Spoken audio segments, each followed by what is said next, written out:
Americans really don't like book bans, which is fascinating because it seems as though this is the one issue that conservatives are obsessed with, and it's what they are championing in public schools all across the country.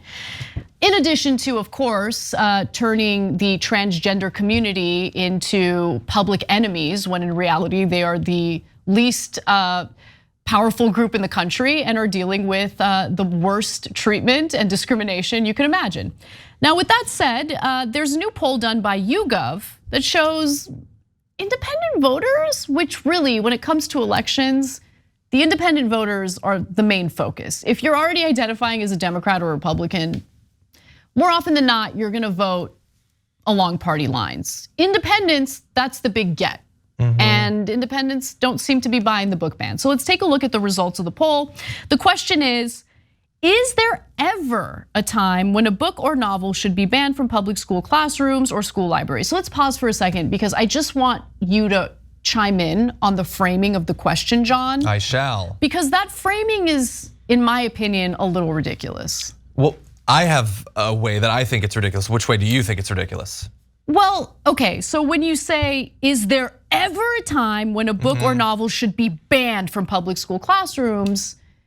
I mean, there might be a book that's like particularly obscene and you wouldn't want a minor to see. You're saying it's a very like minimalistic framing. Yeah, I don't know if the pages were filled with spiders. Yes, I think that should be banned. Yeah, I can come up with a time in which it's probably, if it's like strictly a guide to, I'm not even gonna say what I was thinking, but something super explicit or violent or like, here's how you build a dirty bomb. Exactly. Yes, okay, fine, but that's not what's being debated. That is not what's being debated. I didn't like the framing of it, and I think the framing will lead to inflated numbers of pro-book bans. Yeah, but interestingly, I don't think those numbers are super high considering the minimalistic framing. Exactly. Okay, perfect. I'm glad you made that point. We're right there. We're right there. With that said, let's take a look at the results. So obviously, the majority of Republican respondents are in favor of book bans. Okay, so 58% say yes, 26% say no, 16% not sure.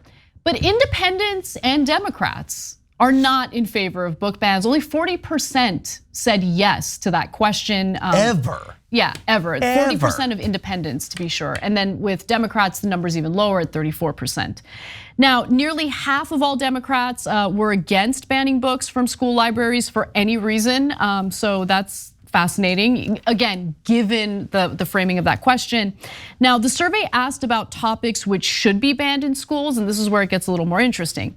A slim majority of Republican respondents agreed that 5 topics should be banned from school curriculum. So why don't we take a look at the next graph, and that'll give you a sense of what they think should definitely be banned.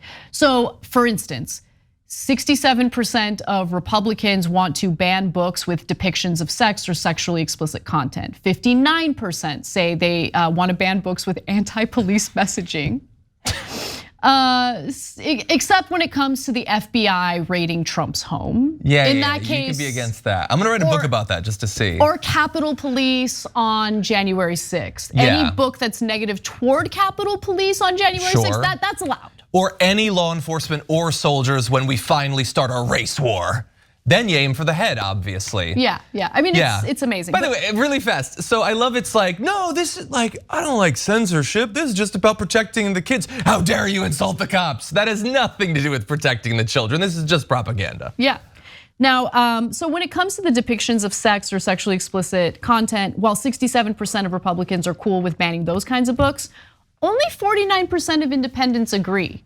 And then as you get lower down the list, you can see that the percentage of independents agreeing decreases significantly. So only 39% of independents say that they want to ban books with anti-police messaging. Only 35% say that they want to ban books with discussions of gender identity, whereas 57% of Republicans want to do so.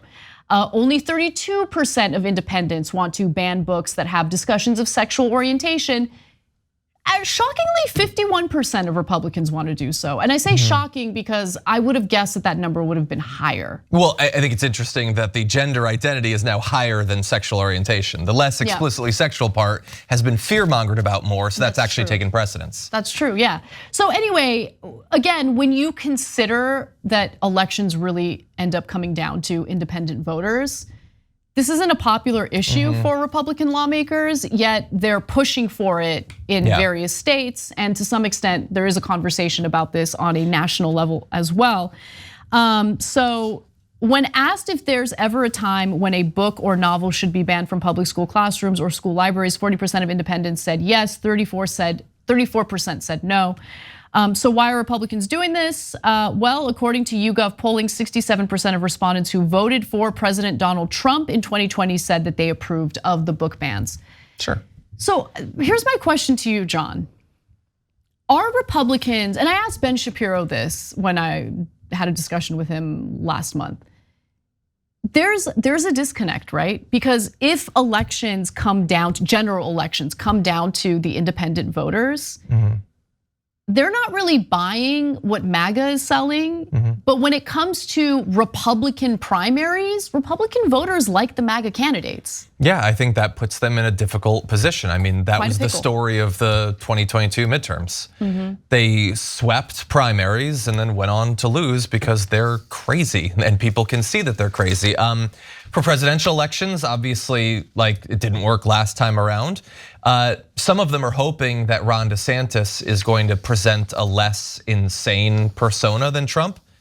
I don't even know if that's true right now. And in 2 years, come on, with the stuff that he focuses on, I think he comes off as more aggressive than Donald Trump on a lot of this stuff. So I think he's gonna activate a lot of liberals and progressives. But anyway, yeah, the book stuff is really interesting, even with the minimalistic frame. Like when I'm referring to minimalism, I don't just mean like, is there ever cause, which is so vague, that could mean almost anything. Like even the labels, sexually explicit. Right. What does that mean? Well, we know what they mean when they mean say sexually explicit. Literally any even vague, like throwaway reference to sex they're using as an excuse to get rid of things. It doesn't mean that it's graphic depictions of how to do the wheelbarrow or whatever. That's not actually what it is. Well, you won't find out in a library, I guess. You'll have to use the internet like every kid will. But anyway, and by the way, and they're not even thinking about it when they're responding to it. You can't have any discussion of gender identity or sexuality. Well, then all of the right-wing books about what it means to be a man, that is a book about gender identity. That is a book often about sexuality, straight male sexuality. That's what those are actually about. So again, none of this is a deeply thought out foundational principle that's being communicated. It's a vague sense that I bet if we let them continue to ban books, I'm not really gonna care about what they end up doing, and nothing I would want, even if I were to ever go to a library, would ever actually be banned. I think that whether it's a conscious thought, I think that's what many Republicans end up thinking. Ron DeSantis isn't gonna ban the sort of books that I would want if I ever read a book. Yeah, I think the biggest mistake people who work in news or politics make is assuming that the general electorate is fully informed on everything that we know, right? So there's a great comment here from Elegant Dragon 44.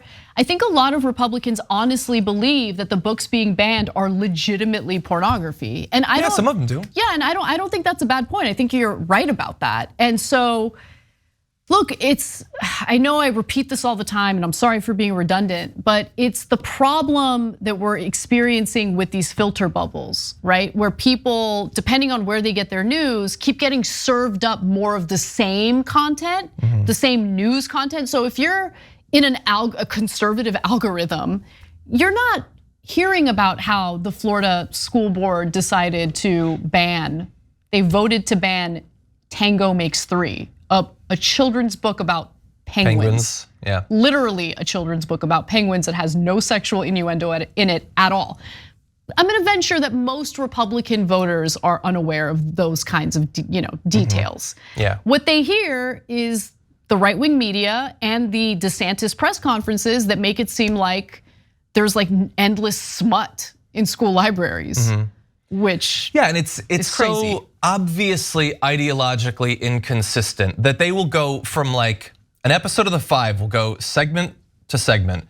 Like this book has a reference to the fact that someone, like a kid who's growing through puberty or whatever, masturbated. Well, obviously, the strength of the federal government should strip that from every library.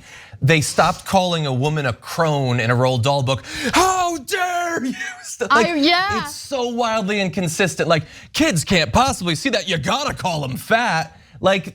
Try to just get together. Rent out a Marriott or something and talk amongst yourselves about what you actually think about books. And then stop briefly to think about the fact that you're spending so much time thinking about books when you so clearly read so few of them. Thanks for watching the Young Turks, really appreciate it. Another way to show support is through YouTube memberships. You'll get to interact with us more. There's live chat emojis, badges. You've got emojis of me, Anna, John, JR. So those are super fun. But you also get playback of our exclusive member-only shows and specials right after they air. So all of that, all you gotta do is click that join button right underneath the video. Thank you.